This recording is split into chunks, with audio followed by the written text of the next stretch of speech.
بعد ما هتجربيها عمرك تاني ما هتشتريها. تعالي اقولك ازاي بفرخة واحدة بس تعملي اكبر كمية قطع شيش باحلى طعم واحلى تتبيلة فراخ مشوية على الفحم.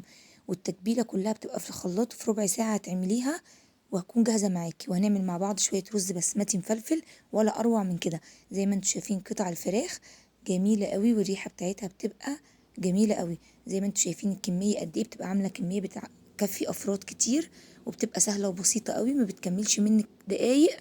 التتبيله ما بتاخدش منك حاجه، والسوا بتاعها هنشويها على الفحم. زي ما انتوا شايفين بتبقى دايبه خالص ومستويه بكل بساطه بكل سهوله، وريحتها بتبقى خطيره، والتتبيله بتبقى بسيطه قوي من غير بهارات كتير ومن غير مكونات كتير. يلا بقى نبدا مع بعضينا التتبيله، واقول لكم بقى عملنا التتبيله الحلوه دي ازاي. هجيب في طبق معاكم، واكون مجهزه قطع الفراخ اللي انا مقطعاها ومظبطاها ونقعها في محلول النقع، ملح وخل وليمون ومعلقه كبيره من الدقيق. انا بحط معلقه صغيره بس بسيطه قوي من الخل، بحط معلقتين كبار دقيق ومعلقه كبيره ملح، وبحط عصير ليمون او ليمونتين. زي ما انتم شايفين الفراخ بتبقى بيضه قشطه بتلمع، وبتبقى الريحه بتاعتها جميله قوي ونضيفه. مقطعه بقى القطعه الربع على 3 اجزاء، يعني الورك على 3 اجزاء والصدر على 3 اجزاء. هجيب الخلاط بقى ونعمل مع بعض احلى تتبيله. معايا طماطميه وبصلتين وقرن فلفل احمر وقرن فلفل اخضر، واللي عايز سبايسي يحط. هنزل بقى بالطماطميه كله في الخلاط، وقرن الفلفل والبصل الاحمر والاخضر، فلفل احمر وفلفل اخضر، وثلاث فصوص حبهان عشان مش عندي حبهان بودر، واحط 3 فصوص من الثوم. هضرب بقى التتبيله دي كلها في الخلاط، وهنزل بقى عليها بعصير الليمونه، وهنزل بقى معايا بورقتين لوري كده هحطهم، واحط بقى معلقه كبيره من الملح، واحط بقى معلقه كبيره من الفلفل الاسود، ومعلقه كبيره من بابريكا، ومعلقه كبيره توم باودر وبصل باودر، ومعايا معلقه كبيره من بهارات الفراخ الشوي. واحط بقى عليها زيت، ربع كوبايه زيت، عشان تدي معايا لمعه للفراخ وهي مستويه، بتبقى جميله قوي، تدي لمعه للفراخ الزيت حلو قوي زي ما انتوا شايفين كده. وهبدأ بقى ان انا انزل بقى بالفراخ بتاعتي اللي انا مقطعاها ومظبطاها، هنزلها في التتبيله عشان ايه، تتشرب ايه، امسح التتبيله كلها بالفراخ زي ما بدلك كده الفراخ. اقلب بقى ايه الفراخ كلها من غير ما اعمل فيها قطعات ولا فتحات، هي هتشرب التتبيله كلها عشان انا مقطعاها القطع، وهتستوي معاكي ببساطه. ريحه التتبيله بتبقى قلبة الدنيا. نسيب التتبيله دي 3 4 ساعات، لا اما تتبليها من قبلها بيوم لو انت عندك وقت متاح انك تتبليها. هنبدا نعمل مع بعض بقى رز بسمتي مفلفل وجميل قوي، معلقتين سمنه ومعلقه كبيره من الزيت، وهنزل بقى ببصلايه كبيره مفرومه. هقلب البصلايه مش تدي معايا لون، انا هقلبها اشوح البصلايه كده تشويحه بسيطه خالص.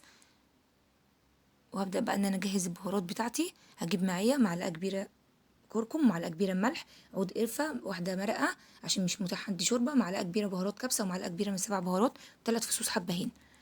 انا مش متاح عندي شوربه، المتاح عنده شوربه يسقي الرز بشوربه بيبقى حلو قوي. مش عندك شوربه حطي مكعب مرقه زي ما انا ما عامله. ما عندكيش قرفه ما عندكيش قرفه خشب زي ما انا عامله كده، ممكن تحطي قرفه بودر. الموجود بقى والمتاح عندك اعمليه، مش متاح عندك برضو بهارات حطي ال7 بهارات وخلاص، مش لازم بهارات كبسه. زي ما انتوا شايفين كده انا غسلت الرز بقى وصفيته، بقى انا على الرز البسمتي ده 10 دقايق، 10 دقايق بس مش اكتر من كده. بغسله بقى وبصفيه وبنزل بقى بيه كده بقلبه، ريحه البهارات بتطلع بقى. وهنزل بقى بالميه المغليه معايا، لازم الميه بس تكون مغليه. هبدا بقى ان انا هنزل بيها واظبط بقى الميه او الشوربه بتاعتك الرز، وابدا ان انا اقلبه لحد ما يتشرب مني، وابدا ان انا اوطي. اول ما يتشرب احط الجزر، ده جزرايه مبشوره عشان الجزر بتاعي ما يستويش مع الشوربه او الميه اللي بكون حطاها، بيفضل بقى محتفظ باللون والجمال ده. هبدا بقى ان انا اشوي الفراخ معاكم، حطيتها على جريل اهي في الشوايه، شغلت الفحم بتاعي وبدات ان انا اشويها. هي نص ساعه تلت ساعه بقعد اقلب فيها كل دقيقتين على الفحم، ما بتاخدش مني حاجه، تلت ساعه بتكون مستويه ومظبوطه، والظبطه بتاعتها بتبقى خطيره. بتسويها وهي قطع صغيره ما بتاخدش سوا، بتستوي في وقت بسيط قوي. خلصت بقى كده معانا، وهنبدا بقى ننزل بالرز البسمتي مفلفل زي ما انتم شايفينه. استوى جميل قوي. اول ما بيستوي شيل الغطا من عليه علشان خاطر ايه، يفضل مفلفل زي ما هو كده. وانزلي بقى بالفراخ بتاعتك الجميله قوي مستويه ومظبوطه، قلبي فيها كل 5 دقايق على الفحم عشان تستوي بسهوله وما تتحرقش منك. يلا بقى ما تنسوش تشتركوا في القناه وتفعلوا زر الجرس عشان يوصلكوا الوصفه قبل اي حد، واللي ما عملش متابعه يعمل متابعه واعملوا لايك.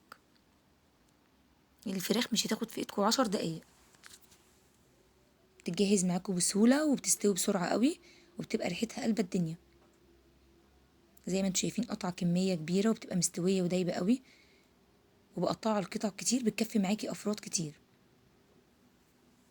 يلا اعملوا اللايك بقى، واعملي بقى جنبها سلطة طحينة، اي نوع سلطات انتوا بتحبوه.